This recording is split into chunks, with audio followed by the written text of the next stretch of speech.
Assalamualaikum warahmatullahi wabarakatuh. Perkenalkan, nama saya Intan Suaiba. Di sini saya akan menjelaskan industri susu dan keju.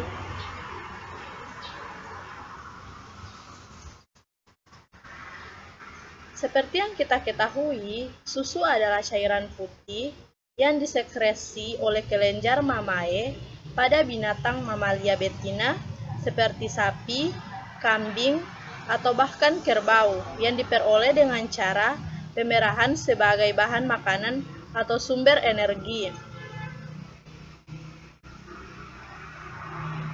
Selanjutnya adalah keju.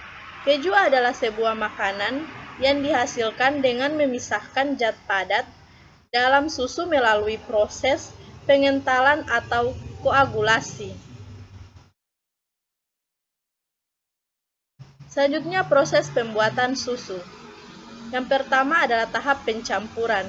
Pada tahap ini dilakukan pencampuran susu dengan bahan penunjang seperti gula, bahan penstabil, bahan pemberi cita rasa, dan pewarna.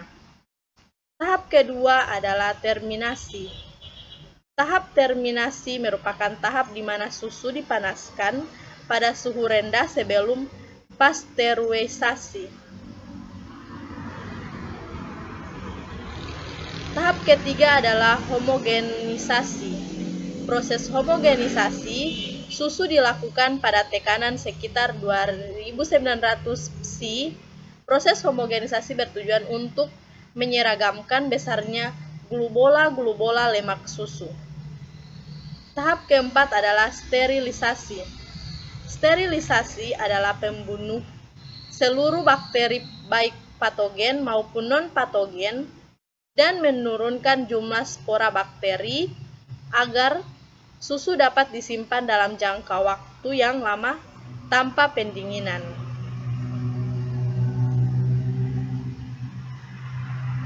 Yang kelima adalah regenerasi. Setelah susu dipanaskan melalui proses sterilisasi, kemudian susu segar didinginkan melalui tahap regenerasi. Yang keenam adalah pengisian. Pada tahap ini, susu dikemas dalam wadah yang telah disterilkan. Selanjutnya adalah proses pembuatan keju.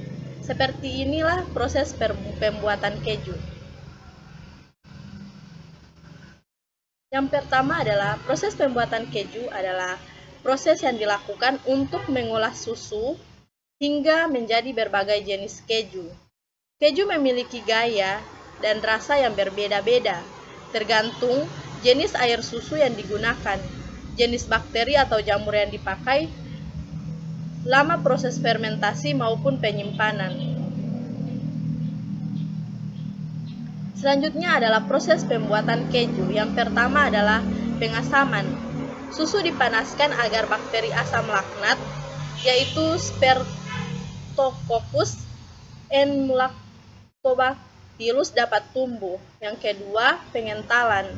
Bakteri Rennet ditambahkan ke dalam susu yang dipanaskan, yang kemudian membuat protein mengumpal dan membagi susu menjadi bagian cairan, air didih, dan padat didih.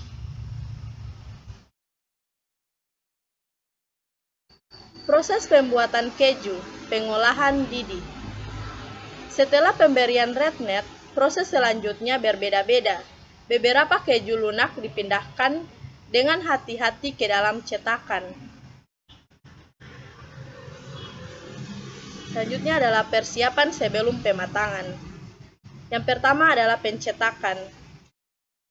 Pencetakan adalah perlakuan setelah pengolahan didih mencapai ukuran optimal, maka ia harus dipisahkan dengan cara dicetak sebelum dituang dalam cetakan tersebut, dikeringkan terlebih dahulu, kemudian dapat ditekan atau dibentuk, bisa juga diiris. Selanjutnya adalah penekanan. Penekanan keju haruslah ditekan sesuai dengan tingkat kekerasan yang diinginkan. Selanjutnya adalah pengasinan. Pengasinan keju dapat diasinkan dengan 4 cara yang berbeda. Yang pertama, keju ditambahkan garam, Yang kedua adalah dengan menggosok atau menabur garam pada bagian kulit keju. Cara ketiga direndam dengan air garam. Dan cara yang terakhir adalah dengan mencuci bagian permukaan keju dengan larutan garam. Garam selain memberi rasa asin, juga dapat membantu menghilangkan air berlebih, pengerasan permukaan, dan melindungi keju agar tidak mengering serta mengawetkan dan membenarkan keju ketika memasuki proses maturasi.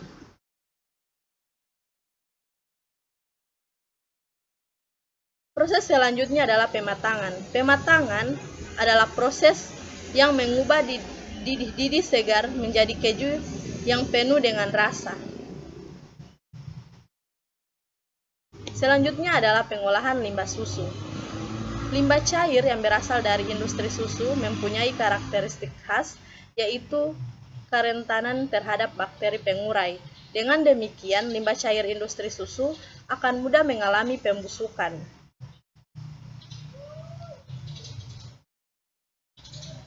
Selanjutnya adalah pengolahan limbah keju.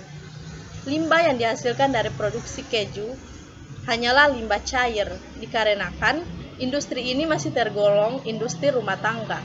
Industri yang tidak terlalu besar, sehingga limbah tersebut tidak diolah. Limbah tersebut langsung dibuang ke pabrik. Namun sebelum dilakukan pengenceran terlebih dahulu pada limbah cair tersebut sebelum dibuang.